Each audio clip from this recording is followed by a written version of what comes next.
Hello, good afternoon, good morning. My name's Adam Sandman, and welcome to the Inflectra webinar on QA solutions for the financial sector. I'd like to introduce my colleague, Amol Khare. So with that, I'm going to hand it over to my colleague, Amol, who is going to start talking about QA solutions for the financial sector and some of the challenges.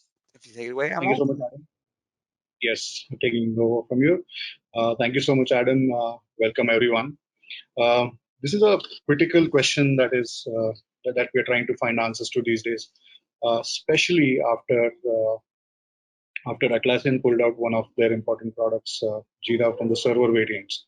And when it comes to the financial sector, the banking sector, all of us know we have to deal with a lot of security compliances. We have to deal with a lot of audit compliances. We have to take care of data breaches, data leaks. So, what is the real impact of what really happened on February 2nd? A lot of customers in the banking financial sector were using process automation tools, project management tools supplied by Atlassian. Main change that happened is the on-premise variants were discontinued. The impact is quite substantial. The way we look at it from the Indian markets and even in the European and American markets. A lot of banks and financial sector companies prefer to have control over the data. They always want to have this sense of security that the data resides on-prem. Data is within their control. Whatever projects are managed may contain sensitive information. They may have private data. They may have confidential data. A lot of banks do have shown interest into going on cloud. But again, there are some compliances, there are some local governments that ensure the data has to be residing within that country's geographical boundaries. Now, where Spira comes into picture is it's available. Spira is available on premise as a downloadable option, and Spira is also available locally within that particular country's geographical boundaries. Especially that's kind of a blessing for us here in India because we have pretty strict regulations around that, and that was not allowing a lot of financial sector companies to get on the cloud. COVID-19 actually turned it around. There were a lot of companies, a lot of customers who were on the fence when it came to the cloud adoption, and being not able to reach your workplace really changed the game. Availability became a problem. All of us know that during the COVID lockdowns, whatever they may be, wherever you are, banking and finance was the one sector that was operational throughout. And that is one of the reasons where they got impacted the most, because a lot of people are not able to reach the workplace due to whatever reasons. And we saw that cloud adoption coming in, and that is where we actually are trying to position Spira. So from a compliance and a data residency perspective, Spira has that option of being hosted on a cloud that is near to you, that is within your geographical boundaries, and that takes care of a lot of compliances. Another reason that really plagues, or another point that really plagues, especially the bank sector, is IT is not the core function. IT departments are usually managed by a separate team. It's a small function that sits and takes care of things. What kind of software are used? What are the licensing and everything? So having multiple functionalities bundled into one single license is also something that is looked at in a very positive way. Now, from a QA perspective, from an enterprise management perspective, you need to have a process management software, you need to have project management, you need to have documentation, you may be having test case management. Most of the competition does all of these things, but that happens on a fragmented marketplace plus core product kind of a functionality. On the other hand, the beauty of Spira is that Spira will give most of these things to you under a single license. So managing the license becomes pretty easy. From a conviction perspective, somebody whose core is not IT and who does not understand this mechanism of buying a core product and embedding it with some applications to serve a particular functionality, which is the case in most of the banking and financial sector companies. It uh, it becomes an easy sale if you have a single product catering to three or four of your needs. So that's pretty much what Spira has to offer. And one more interesting aspect that I always mention, and that is very critical when it comes to banking and financial sector as well, is the approval mechanism within this product. There is an option available where you can actually digitally sign your approvals. Now, where it comes into play is during the audit functions and the compliance functions. So, if you have a process which requires multiple level approvals, if it requires multiple level authorities to get involved and different teams working together, you need different sign-offs on a particular project. There is an option of actually digitally signing it, which makes it audit compliant, and you can simply download a report and give it to your audit agencies. So that's about 60% of your work done just by using the right product. So on that thought, I'll pass it on to Adam, and he's going to talk about how beautiful the product is. Over to you, Adam. Excellent. Well, thank you very much, Amol. I appreciate the introduction and the background on some of the challenges in the sector. And so I'm going to focus a little bit more now on the functionalities within Spira itself, but also some of the challenges that Amol mentioned, broadening it out a little bit as well. So first of all, what are some of the challenges we're seeing? Amol has been speaking specifically to some of the requirements in Europe and India. Europe, the main challenges tend to be around data privacy, though there are some additional regulations coming out because you do have things like the sustainable financial disclosure regulation, and obviously in India there's the data residency that Amol mentioned. Here in the US, and I'm speaking to you from Washington DC, the land of regulations, as people might think of it. The government likes to make lots of regulations here, and every 4 to 8 years they tend to change based on the administration. There's a lot of disclosure rules. A lot of you need to be able to check all your systems and manage the controls. Sarbanes-Oxley, which is now many years old since the Enron disaster, and that changed everything. That forced you to be responsible for the controls in your organization and actually know what's going on. Since then, there have been many other regulations like the FATCA, Dodd-Frank. There's probably going to be more regulations coming out in the next couple of years. And so across the world, I think people are seeing the fact that in the financial sector, regulations are unfortunately a hazard or a necessary part of the job. We're seeing it now with things like Robinhood and the various stocks that are being pumped and dumped by these platforms. A lot of the cryptocurrencies will get, and blockchain, which you're seeing, and AI and high frequency trading. All this stuff is moving really, really, really fast, faster than the regulators can take care of it. But someone that's going to catch up. Every new innovation, whether it's the internet, whether it's the telegraph, or whether it's cryptocurrency or AI, it all has a time where it can go out and explore the world and do amazing things. And then the government sort of catches up. And then they want to know, what were you doing? How did you do it? And you better have some answers. So it's great to innovate, but it's really good to know how you're innovating, especially in something like the financial sector, which, because of its systemic impact to the world economy, does require that. So have fun now, but know what you're doing later, sort of what we say. And so some of the other challenges independent of that have been also legacy systems. A lot of banks merged during the previous financial crisis of 2007 and 8. A lot of banks were taken over by other banks really, really quickly. And all the IT systems were not integrated really quickly, but they are slowly being migrated, and data migration is happening, systems consolidation is happening. And as Amol mentioned, IT departments are, in a banking sector, are often chronically underfunded, outsourced, not necessarily the top of mind until things go wrong. And so as an IT professional working in banking, you're often unloved until things go wrong, and then you're vilified. So as a result of that, I think there's a lot of challenges in being able to manage these upgrades so there's no bad news, so that the upgrade process goes smoothly, the data is kept well, there's no data breaches. So the upgrade and consolidation of these systems is really important. And we're also seeing, of course, when things go wrong, cybersecurity attacks and data breaches. Now, these are not, of course, unique to the banking sector.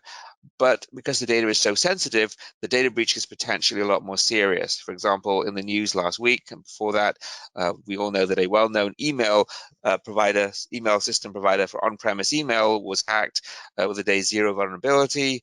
I'm sure there are many banks caught up in that, as well as many other organizations. So it's a constant worry and a constant threat, and you have to manage that. And as Amol also mentioned, and these next two are kind of together. For the users working in banks, COVID forced everyone to work from home. Suddenly, all the systems and networks and security that was in place to work from an office has to be rejiggered to work from home or telework or partial telework or hybrid. And so there is this push to the cloud, but there's still regulations in place that may prevent that. And then, of course, lastly, customers want what customers want. So they want more convenient banking. They want mobile banking. They want to be able to do it anywhere. One of the side effects of the coronavirus has also been the demise of cash and the rise of more mobile payments, if that was not the case. And the credit cards and mobile payments are effectively competing for cash for even micropayments.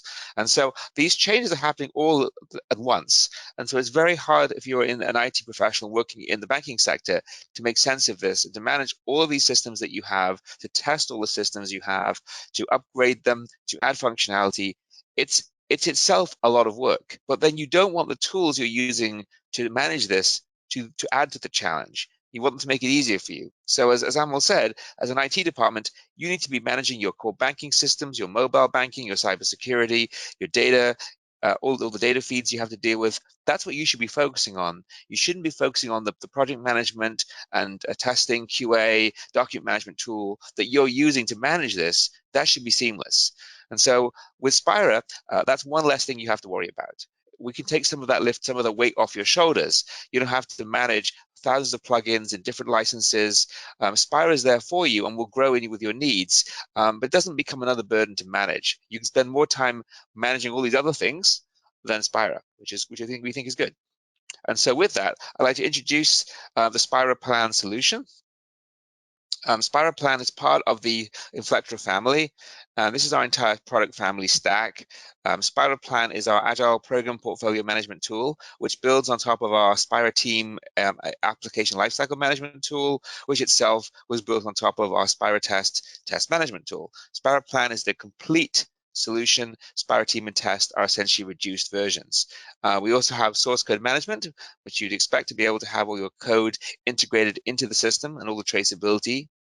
And then we have an IT support and service management component that integrates with Spira called Chronodesk. That's our ITSM solution. And then we also have process and test automation down the bottom.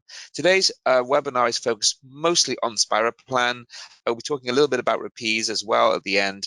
But just so before we get into SpiraPlan in more detail, Chronodesk is our ITSM solution, and Rapise is really useful for doing both classic test automation, but also can be used for process automation like RPA.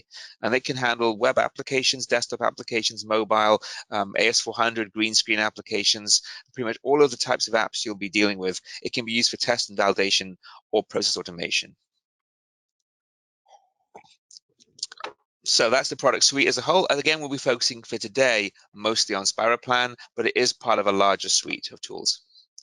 Some of the things that make our product suite, we think, relatively unique in the industry is the end-to-end traceability out of the box. There are many ways to get end-to-end traceability, but they're usually not out of the box. As Amol said, many of our competitors now have gone for this core system and plugin approach where to get any kind of end-to-end solution, you need the core product plus at least 10 plugins. And that, again, increases complexity, increases chance of something being misconfigured or functionality and roadmaps not being aligned. It's more for you to manage, more hassle for you. We don't think that's a good idea. Data privacy and security are baked into Spira. It's available on-premise forever. We have no plans to phase out the on-premise solution. We also offer it on the cloud, and I'll talk about where we can host it for you. And actually, the other nice thing is the compatibility between the two. Our cloud and on-premise solutions are identical, effectively. The APIs are the same. The UI is the same. We have had customers where they want to go on-premise, but they're not ready. They can use the cloud version for 3 months, get everything configured, and we can then give them their entire database, entire system, and they can then transition it within 1 day to being on-premise. We've also had clients that were really hell-bent on being on-premise, then COVID hit, and they needed to go to the cloud really quickly because their users couldn't access their network, and we could go on cloud with the same system and the same data within one day, and in some cases even the same day if we had enough notice ahead of time. So back and forth from cloud to on-premise, completely seamless. Another couple of things that are unique, well, we'll get more into what they are, but the electronic signatures and powerful workflows to us are one of also the very powerful, unique features, and also the built-in documentation and reporting system. And so back in terms of that, the idea about innovation, this is the mantra we like to go with, which is, you want to be agile today, you want to try out new things, experiment, blockchain, AI, new ideas, new features, but you got to be compliance ready. So that's the idea with SpiraPlan. You can be agile today, you can do sprints, you can do features, continuous delivery, continuous integration. All of that can be done completely within SpiraPlan and your supporting infrastructure. But then when you have to be able to generate a report for your auditors of what you did, we can do that for you right out of the box. Just push a button and out comes the documentation and reports that you need. So that way your teams can be agile, but your auditors will be happy. So that's really good. So let's look at some of the screens in the tool. So first of all, Spira comes with built-in requirements management and test validation. So you can just define all the requirements in the system. There's different views of requirements. You can look at the system in different ways. All the information can be viewed in both a Scrum, Kanban board. It can be viewed in a classic requirements matrix like this. And we're going to see what is your test coverage, what is your completion and progress, and all of that's measured in real time. And all this information is fused together.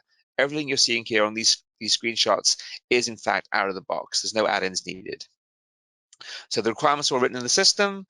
You can then have traceability from that requirement to other requirements. It comes with this built-in mind map view where you can see all the requirements, all the links and traceability in a graphical format. It's basically like a giant mind map.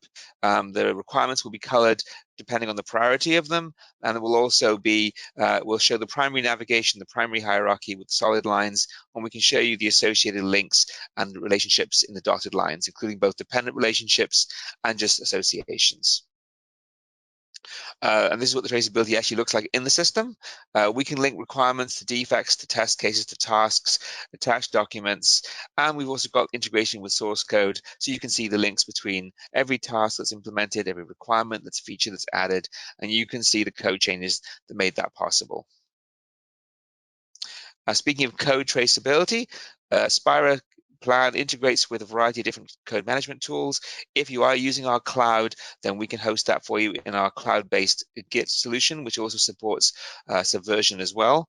For those customers going on premise, you can simply hook it up to any standard Git, Subversion, or other platform that we support. And we even provide support for some older platforms that banks may be using, for example, CVS or Microsoft's TFS solution, Perforce, and I think Visual Source Safe. Not that we see that much anymore, and Mercurial. So we do have lots of different plugins. So you can tie in your code management directly into the tool.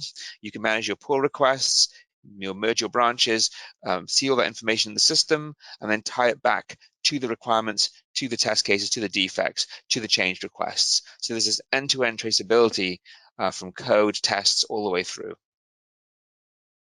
Another really important aspect is audit logging, because and on the audit trail. So obviously when changes are made in the system, you need to have a record of those changes. If you want to pass an audit, you have to be able to prove that when things happened, why things happened, and what happened. And so we have that built into the system. And we even have an advanced version called baselining.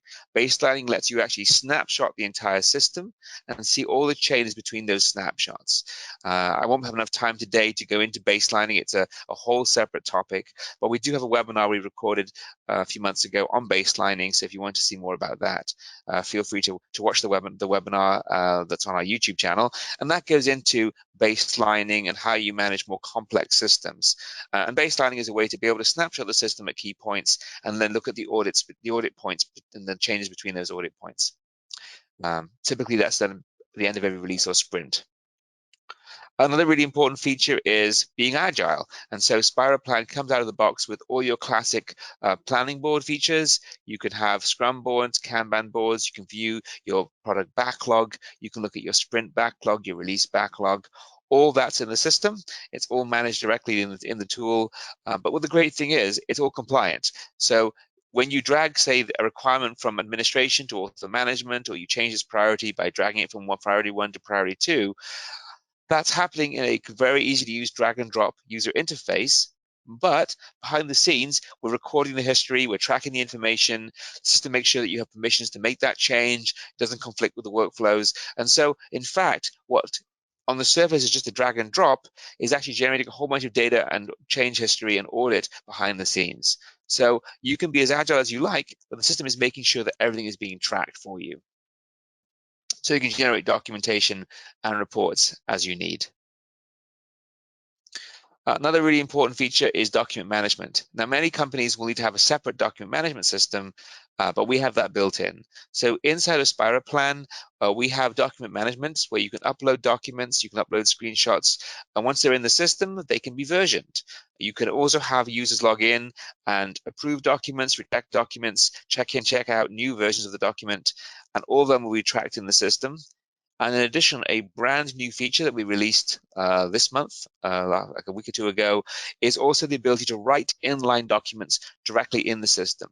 So for those users who may be coming from Atlassian background and are used to tools like Confluence, where you can put together pages of content, you can basically author content written natively in the system and then link those. That's what the inline document editing is. You can write rich text documents using our rich text editor. You can use Markdown format if that's more comfortable. And we also have the ability to look at your author and write BDD style feature files. So whether it's a rich text document you want, it's a BDD feature file in Gherkin syntax, or it's a Markdown file for your development team, you can write those natively in the system, and then those are available to be versioned and managed just like any other document in the tool. And you can organize the documents in folders and then link them to requirements and test cases and other parts of the system. Of course, Spira comes with defect and incident tracking. That's a sort of table stakes functionality nowadays. You have to have that functionality. We have defect and bug tracking. You can have favorites, save filters. You can share the information. You can organize, sort, track progress. So there's a fully featured bug tracking system. And that bug tracking system will let you view the information either in a sort of nice filterable grid. There are board views, there's inline editing, lots of standard features and key features. There's also the ability to collaborate. There's instant messaging built in as well. So the system is a very flexible tracking system. In addition to being able to use SpiraPlan completely itself, should you have other tools in your organization that you want to integrate, maybe using Microsoft ADO or TFS server in some projects, maybe you are using JIRA in some places, you can integrate those as well and have SpiraPlan synchronize the defects and issues with different projects, with different tools on different projects, in fact. So it's highly flexible. And SpiraPlan does come with an integrated workflow management system to make this really easy. Now, of course, in banking, we're all about risk and risk management, hopefully. So SpiraPlan is no exception. We do have a built-in powerful risk management system. And this is not just the bug tracker. This is actually a whole different module, which is built in, where you can actually write risks. You can manage the risks. You can track them by their probability and impact. You can follow a classic risk management process, which is customizable. We've preloaded it with a standard Prince2 risk management methodology, but you can modify it and use your own. And you'll track typically the probability and impact of the risks, and the system will then use that to calculate the exposure score that you can see here on the screen. And you can also use the system to enter the mitigations and then build out the risk mitigation plan. When you build out the plan using the task management features, those tasks then get added to your class standard Gantt chart and standard work breakdown structure. And then there's also built-in risk matrices and risk registers into the main dashboards as well, which then takes us to the dashboards. So SpiraPlan comes with very powerful built-in dashboards that are, again, customizable, but this is what they would look like outside of the box. These dashboards will let you see important metrics like progress, completion. You can see at the top open risks, issues. There are QA dashboards where you can see the test coverage. Depends on your role in the system, depends on what you want to see. You also can see the master schedule, and this can be rolled up to a enterprise level, that's the whole system, to a portfolio level, which is a collection of programs, to an individual program level, down to then the individual projects and products and releases and sprints. And so SpiraPlan is a highly extensible system, starts with portfolios, goes all the way down to programs, products, releases, sprints, and all those different levels can be reported on, and it rolls up the information all the way up. And those different projects could be different types. They could be waterfall, they could be Scrum, they could be Kanban, they could be scaled agile, they could be Nexus model, whatever different methodologies you're using, they can use a combination, and that can all then roll up to give you this top level view of the system and your entire organization. Another key feature that Amol mentioned was the workflow and electronic signatures. This is also a built-in feature, no add-on needed, and this is available throughout the application, whether this is a requirement or a test that's being approved, or it's a document, you've written a report, generated a final document, and it needs to get published. That will basically all go into the system. And you can manage the electronic signatures directly in the tool. And when you log in and authenticate with your electronic signature, it will basically approve the item and then move to the next step in the workflow. And you can control which particular steps in the workflow require a signature. It probably isn't all of them. So you write a requirement, you publish a document, you assign it for review, and when you go to approve it, that's when you'll need to put in the signature, authenticate, and then we store a cryptographic hash with the change result. Now to jump into the automated testing side, we do have the automation tool Rapise that goes with SpiraPlan. It is a separate product, but integrates, and you can do scriptless, codeless test automation or process automation using Rapise, and all the testing and test results will automatically flow back into SpiraPlan. So SpiraPlan is, again, the hub of the information. It's where all the tests and information will be stored, but then you can use our Rapise automation tool on top of that, or other automation tools for that matter as well that we integrate with, and you can use those to run automated tests and have the results come back into SpiraPlan and be a central hub of information. Now, it's great having a system, and we think SpiraPlan is really good, but of course, information needs to be shared with other tools. And so we have a rich set of APIs to do this. This is just a screenshot of one of our REST API versions, and we have lots of different APIs for you. We have REST APIs, which is pretty much the modern standard. We also do have SOAP APIs. Many of our plugins we wrote several years ago, they use the SOAP API, and so we actually version our APIs. We have versions going back actually 15 years. So code that we wrote 15 years ago to integrate with an older tool that we don't need to update anymore because the tool hasn't changed, we don't have to rewrite just because we changed our API. So we maintain backwards compatibility with our APIs for 15 years, and we intend to keep doing that. And what that means for you as the IT administrator is if you decide to integrate with one of our APIs, use one of our REST APIs or SOAP APIs to push or pull data out of the system, that code that you and your team wrote that probably took some time, and it's time taking you away from your core business of managing your banking applications, well, guess what? That code will still work in 15 years' time. You don't have to keep rewriting it just because we decided we wanted to change our API. So we have a long-term commitment to stability of our platform. Our APIs are all backwards compatible, and we provide server and cloud versions on an ongoing basis. So it's really important to us to provide stability for you, our customer. Beyond APIs, actually, before we go into APIs, I'm going to give a quick preview of something that's coming. It's not on the slide, but we are also adding an OData API in about 2 months' time. So for those of you who want to do reporting in Spira and you want to do it through the cloud version or without access to the database, we are adding OData support, and that will let you use tools like Power BI and or even Excel, in fact, and do reporting directly through our APIs. So that's an exciting new API that's coming. So we'll have REST, SOAP, and OData. Anyway, sorry, back to the slides. Another thing that's really important, as Amol mentioned and I mentioned both in our introductory sections, is security. Security is a fact of life. There's many levels of security, being on-premise, potentially security, good networking, good firewalls, good infrastructure, good SOPs so that people can't do social engineering. You could have a whole slide, a whole presentation on security. And actually, I'm speaking at Star East in about a month's time on security of APIs, which is a fascinating topic, so come join my talk on that.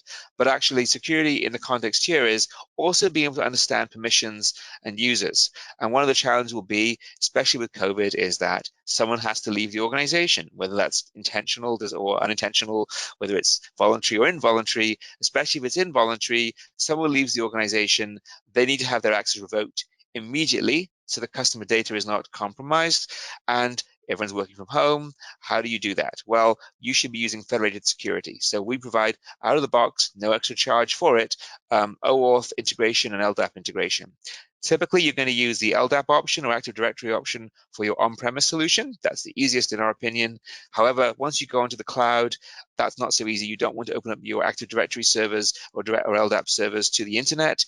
So we would recommend an internet-based solution. And we have Oauth, which is the technology that we use.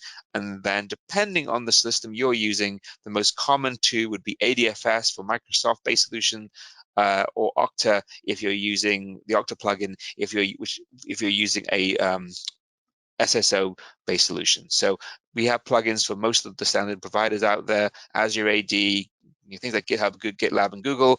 Okta is the generic implementation, which will work with most Oauth providers, and then ADFS is the Microsoft Active Directory Federated Services.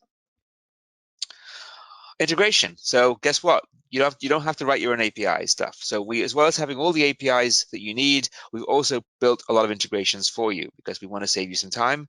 These integrations are all free with the tool. So again, no charge for these extra. We can tie in different automation tools. So if you already have test automation in place or process automation in place, and you don't want to change tools, don't worry. You can integrate them with our remote launch integration system. You can integrate things like Ranorex, Neoload, Test Complete, SoapUI, and many others. This is not the complete list. There's about 65 different integrations and connectors. If you're doing automation using tools like Selenium, you might be using JUnit, TestNG, Python, Node, Mocha, some of the other JavaScript framework. We have plugins for all of Python. We've got plugins for all of those. If you are using some other tools like Microsoft ADO on different projects, you can integrate those nicely.